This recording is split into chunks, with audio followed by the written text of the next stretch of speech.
क्या आप सबके साथ अच्छा करते हैं और बदले में गलत आपके साथ होता है? हाँ। क्या आपको मैनिपुलेट किया जाता है और मैनिपुलेटिव भी आपको कहा जाता है? हाँ। क्या डोमिनेट आपको किया जाता है और डोमिनेटिंग आपको कहा जाता है? हाँ। क्या टॉक्सिसिटी आपके साथ परफॉर्म की जाती है और टॉक्सिक भी आपको ही कहा जाता है? अरे हाँ भाई हाँ। अगर ऐसा आपके साथ भी होता है तो this video is definitely for you. ये वीडियो बिल्कुल आपके लिए है, आप बिल्कुल सही जगह पर आए हैं। तो आज की वीडियो में हम बात करने वाले हैं उन लोगों की जिनके बारे में कोई बात नहीं करता। जी हाँ, बिल्कुल ठीक समझ रहे हैं आप, एनर्जी वेम्पायर्स। वेलकम बैक दोस्तों। तो जैसा कि हम हमारी जर्नी की शुरुआत हमेशा से करते आए हैं, हाय स्पिरिचुअल। नमस्कार दोस्तों, मेरा नाम नीलिमा चौहान है और आज की वीडियो में हम बात करने वाले हैं एनर्जी वेम्पायर्स क्या होते हैं, वो आपकी एनर्जीज़ को कैसे सक करते हैं और उनसे कैसे बचा जाए। तो अब आप ये सोचते होंगे कि एनर्जी वेम्पायर्स को इतनी बड़ी तोप तो है नहीं, या इतना ही बुरा क्या कर लेंगे। वो आपको उस स्टेट तक भी पहुंचा सकते हैं जहां आप सुसाइडल हो जाएंगे, इतने लो या फ्रस्ट्रेशन या डिप्रेशन में भी जा सकते हैं। इसलिए उनसे बचना बहुत ज़रूरी है। तो अब सबसे पहले बात कर लेते हैं कि एनर्जी वेम्पायर्स आखिर होते क्या हैं। तो जैसे कि खून पीकर जिंदा रहने वाले लोगों को हम वेम्पायर कहते हैं, उसी तरीके से एनर्जी पीकर जिंदा रहने वाले लोगों को हम एनर्जी वेम्पायर्स कहते हैं। उनसे बचा कैसे जाए, तो यहाँ मैं आपसे शेयर करने वाली हूँ कुछ पॉइंट्स जो उनसे बचने के लिए काफ़ी ज़रूरी है। तो अब आप मुझसे पूछेंगे कि आज की दुनिया में जब हर कोई एक मुखौटा पहने हुए है, हर किसी ने अपने इमोशंस को मास्क करके रखा है, हर किसी ने एक चेहरे पे चेहरा डाला हुआ है, ऐसे में इन एनर्जी वेम्पायर्स को पहचाना कैसे जाए।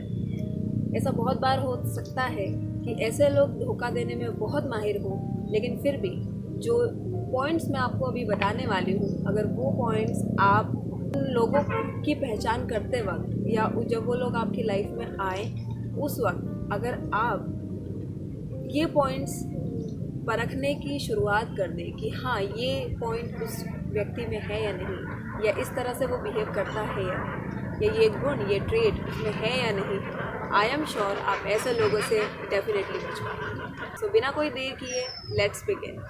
First, safety wall. ओके, तो अगर आपकी लाइफ में कोई आता है, स्पेशली मैंने ये बातें ज़्यादा अप्लाई होती है रिलेशनशिप। जब कोई पर्सन आपकी लाइफ में आता है और एक लॉजिकल स्टेटमेंट से सोचते हैं कि उसे आपके पास्ट में क्यों इंटरेस्ट होना चाहिए, या कुछ ऐसी चीज़ों में इंटरेस्ट क्यों होना चाहिए जो आपको इनसिक्योर हो। जब कोई पर्सन आपकी लाइफ में आए और वो आपसे बहुत डिटेल में जानना चाहता हो कि तुम्हारा पास्ट कैसा था, तुम्हारी इनसिक्योरिटीज़ क्या क्या है, या एनीथिंग जो आपको अनकंफर्टेबल कर सकती है, वो चाहे आपका चाइल्डहुड ट्रॉमा हो सकता है, वो आपके पास्ट रिलेशनशिप से जुड़ी कोई बैड मेमोरी हो सकती है, ऐसी कोई भी चीज़ जब ज़रा सोचिए कि अगर कोई आपकी लाइफ में आ रहा है, उसके आप प्रेजेंट में क्या है उससे उसे मतलब होना चाहिए। पर अगर कोई ज़रूरत से ज़्यादा इंटरेस्ट आपके इन ट्रॉमास में, इन इनसिक्योरिटीज़ में ले रहा है, आपको थोड़ा सा अवेयर हो जाना चाहिए। और अब मैं बताती हूँ कि इस तरीके से वो इस इंफॉर्मेशन को एज अ सेफ्टी वॉल कैसे यूज़ करते हैं। पहले वो आपकी ही इन बहुत बारीक और बहुत ट्रॉमेटाइज्ड इन्फॉर्मेशन को, इनसिक्योर इन्फॉर्मेशन को धीरे धीरे आपसे कलेक्ट करते रहेंगे, ऑनेस्टी के नाम पर, प्यार के नाम पर, रिलेशनशिप की ड्यूटीज़ के नाम पर, और फिर सही वक्त आने पर आपको बैक स्टेप करेंगे, आपकी पीठ में छुरा घोंपेंगे और उसी इन्फॉर्मेशन को आपके खिलाफ यूज़ करेंगे और अपने लिए as a safety wall use करेंगे। अपने आप को इस ऐसे लोगों से ज़रूर बचा के रखें। Second, they are self absorbed, यानी कि वो लोग ऐसे होते हैं जिन्हें ऐसा यकीन होता है कि जो हम कहते हैं, जो कुछ भी हमें पता है वो सब कुछ सही है, पूरी दुनिया को जो भी लगता है वो गलत है। जितना कुछ भी हमें पता है वही सही है और पूरी दुनिया को हमारे हिसाब से चलना चाहिए। Third, manipulative. ये लोग नो डाउट बहुत मैनिपुलेटिव, यानी कि जैसा ये चाहते हैं, जो भी ये करना चाहते हैं, इन्हें करने दिया जाए और आप उफ तक ना करें। अपनी अपनी चलाने वाले ये लोग होते हैं। Fourth, dependency.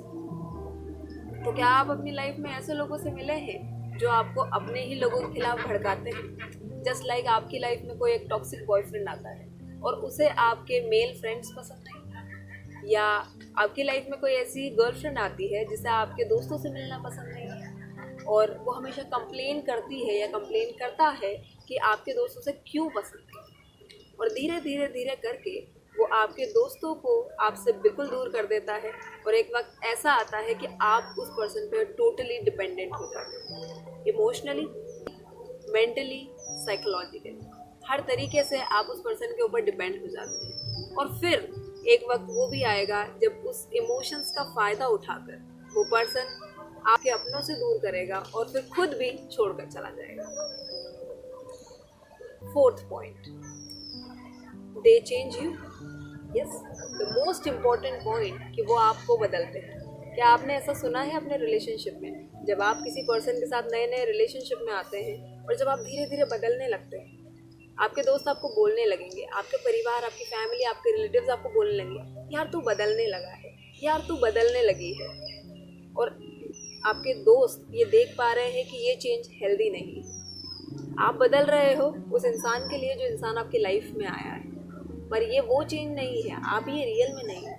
आप सिर्फ कर रहे हो ताकि अपने उस पार्टनर को, उस पर्सन को खुश रख सको। पर क्या ये आप रियल में हो? अपने आप से पूछिए। अगर आप ये रियल में नहीं हो तो फिर किसी और की टेम्पररी हैप्पीनेस के लिए वो करना ही क्यों? इवन इफ अगर आप कर भी लेंगे तो भी ये कितनी देर चल जाएगा, ये कितने टाइम तक आप भी, और सच मानिए तो जब आप ही खुश नहीं रहेंगे उस चेंज से, तो सामने वाला या आपके आसपास के लोग भी कैसे ही खुश रह सकते हैं।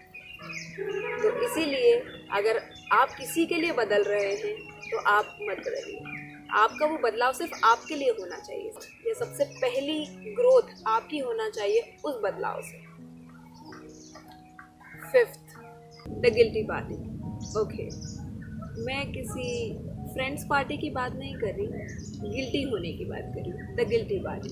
ओके, तो आपने ये देखा होगा कि रिलेशनशिप में ये बहुत बार होता है और ऐसा कई बार आपको देखने को भी मिलेगा आपके अपने रिलेशनशिप में, दूसरों के साथ हुए रिलेशनशिप में, कि तुम मुझे खुश नहीं रखते, तुम ऐसा करते हो, तुमने ऐसा किया, ये सब कह के आपको गिल्ट में डाला जाता। याद रखिए, किसी के लिए इतना करने की ज़रूरत नहीं है, या you don't need to do something for someone just because the other person is feeling you. कोई अगर सामने वाला लो फील कर रहा है, अगर आप सिर्फ उसको उस सिचुएशन से निकालने के लिए आप अगर कुछ उसके लिए कर रहे हैं, और जब आप नहीं करते और सामने वाला आपको उस गिल्ट में डाले कि नहीं तुम मुझे खुश नहीं रखते, ये तुम्हारी जिम्मेदारी है, नहीं, ये आपकी जिम्मेदारी नहीं है।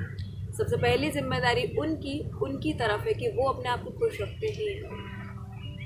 पूरी दुनिया आपकी खुशियों के लिए जिम्मेदार नहीं है। सबसे पहली खुशी सेल्फ लव। जब सबसे पहले आप खुद से प्यार करना शुरू करते हैं, खुद को खुश रखना शुरू करते हैं, सिर्फ एक पर्सन की जिम्मेदारी बनती है आपको खुश रखने की, आपको सुखी रखने की, वो आप खुद हैं। Sixth, public image.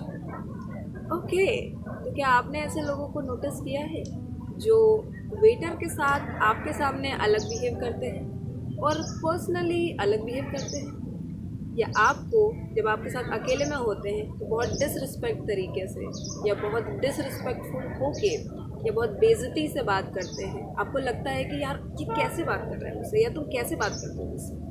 लेकिन जब वही लोग आपके अपने दोस्तों के साथ आपके साथ होंगे, या आप एक ग्रुप में होंगे, अपने फैमिली के साथ होंगे, तब वो आपके साथ बड़ा इज्जत से पेश आते हैं।